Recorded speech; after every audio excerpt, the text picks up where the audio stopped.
Hello everyone. सो आज हम पढ़ने वाले हैं चिल्का बचाओ आंदोलन। इस आंदोलन के बारे में इसमें हम सब कुछ पढ़ेंगे। ये क्यों शुरू किया गया, किस किसने इसमें सहयोग किया और कैसे इसको सफलता मिली। तो चलिए वीडियो स्टार्ट करते हैं। तो चिल्का उड़ीसा में स्थित एशिया की सबसे बड़ी खारे पानी की झील है और इसकी लंबाई है 72 किलोमीटर और इसकी चौड़ाई है 25 किलोमीटर और इसका जो क्षेत्रफल है वो 1000 वर्ग किलोमीटर का है। और चिल्का पर जो है 158 प्रकार के जो प्रवासी हैं, जैसे कि पक्षी, चीते और व्यापारिक रूप से भी ये बहुत ज़्यादा इम्पॉर्टेंट है, महत्वपूर्ण है और प्रजातियों का निवास स्थान है। ठीक है, तो 158 प्रकार के जो प्रवासी हैं उनका ये निवास स्थान है क्या, चिल्का झील। तो पक्षी, चीते ये सब पानी वानी है तो वहाँ पे आना जाना उनका लगा रहता है, तो इसलिए ये इम्पॉर्टेंट है। उसके बाद 192 गाँव की जो आजीविका का जो साधन है वो भी चिल्का पर ही निर्भर है। मत्स्य पालन खासकर झींगा मछली पर निर्भर है। मत्स्य पालन मतलब मछलियों को पालना, तो वहाँ पर खासकर क्या होता है, झींगा मछली पर निर्भर है वहाँ के जो लोग, जो मछुआरे हैं, जो मछली पालते हैं।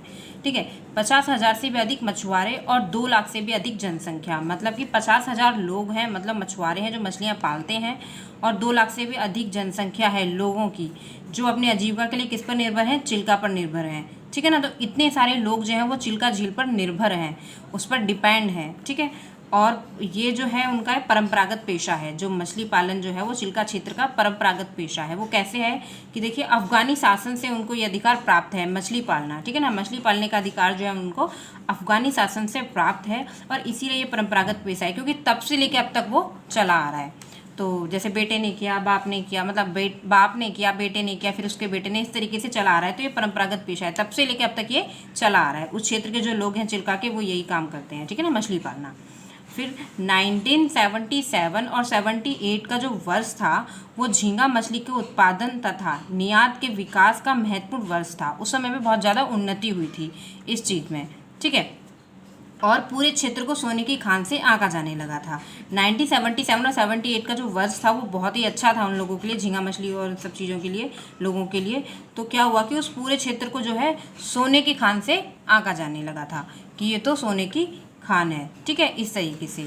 और फिर क्या हुआ कि इस परिवर्तन से ये हुआ कि वहाँ पर व्यापारिक आक्रमण दिखाई देने लगा।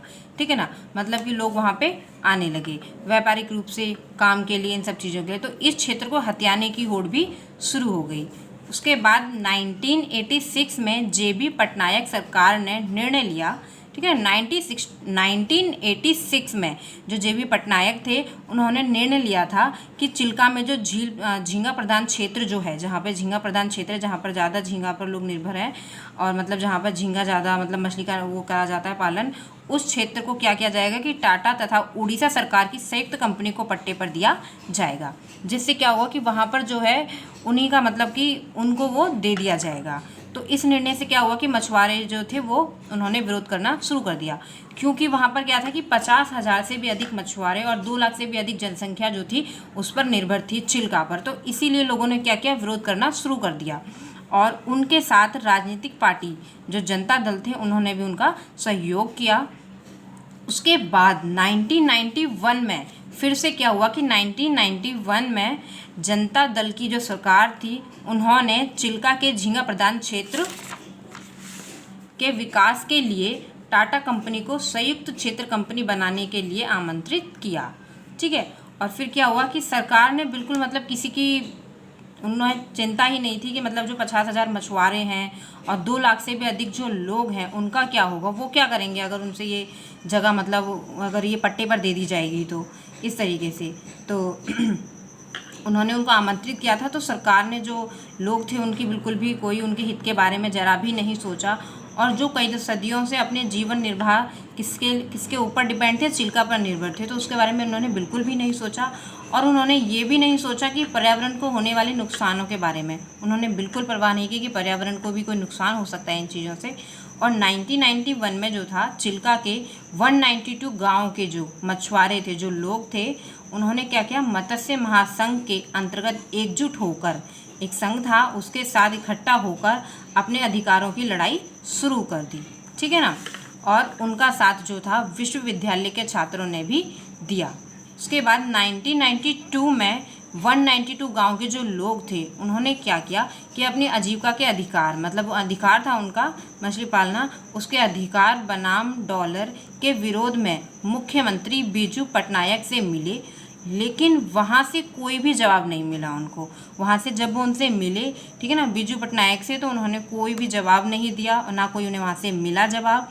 उसके बाद क्या किया, जो चिल्का के क्षेत्र की जो समस्त जनता, मतलब जो सारे लोग थे, उन्होंने क्या किया, और छात्रों ने, मतलब जो लोग छात्र थे विश्वविद्यालय के, उन्होंने इकट्ठा होके, ठीक है ना, गठित संगठन क्रांतिदशी युवा, ठीक है ना, संगम के सहयोग से उस बांध को तोड़ना शुरू कर दिया। ठीक है ना। जब उनकी कोई भी मतलब बात नहीं सुनी गई तो उन्होंने क्या किया कि खुद ही उस बांध को तोड़ना शुरू कर दिया जो चिल्का के अंदर टाटा ने बनवाया था। और इस जन आंदोलन को देखते हुए उड़ीसा सरकार ने दिसंबर 1992 को टाटा को दिए गए पट्टे के अधिकार को रद्द कर दिया। ठीक है ना, जो पट्टे का अधिकार दिया हुआ था उसको हटा दिया, ख़त्म कर दिया। और इस तरह जो था चिल्का बचाओ आंदोलन ने ना केवल स्थानीय पर्यावरण, जो पर्यावरण को नुकसान होने वाला था उससे वो बच गया, ठीक है ना, तो स्थानीय पर्यावरण बल्कि लोगों के परंपरागत अधिकार को भी पाने में सफलता हासिल की। तो इस तरीके से वहाँ के जो लोग थे उन लोगों को अपना अधिकार मिला और ना पर्यावरण को कोई परेशानी हुई। तो ये था हमारा आज का वीडियो जिसमें हमने चिल्का आंदोलन के बारे में पढ़ा। तो गाइस आपको वीडियो कैसी लगी कमेंट करके ज़रूर बताना और ऐसी वीडियोस देखने के लिए मेरे चैनल को सब्सक्राइब करना।